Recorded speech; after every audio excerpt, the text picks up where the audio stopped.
decided to start reading the Bible, and I put a date on it. I said I'd start 1st of November.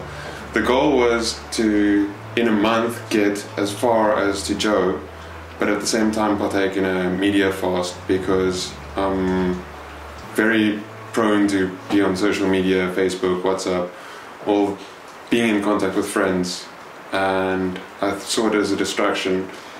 So instead of doing social media, I decided I'd read the Bible. Around about February, I reached Leviticus, and that's about the time the motivation dropped.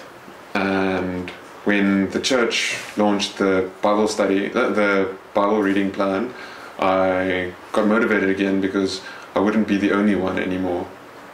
One of the best parts of everyone reading it together is the encouragement behind it, because now on Wednesdays it's exciting to go to Bible study, because like one of my friends from Bible study, Neil, he's also doing cover to cover, so it's really cool to like get to Bible study and be like, hey, how far are you doing? Like, how far are you with your reading?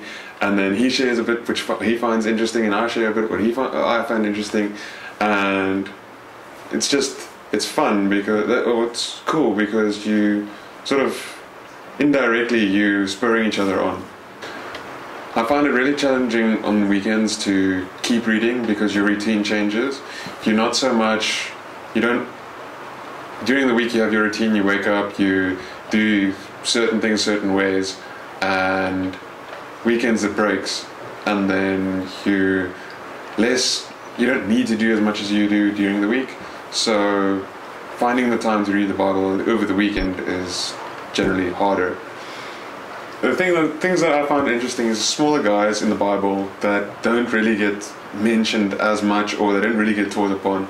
Like Enoch, right in the beginning of Genesis, he's got like a verse, if not two, and it's he walked 60 years with God, and then he was no more because God took him.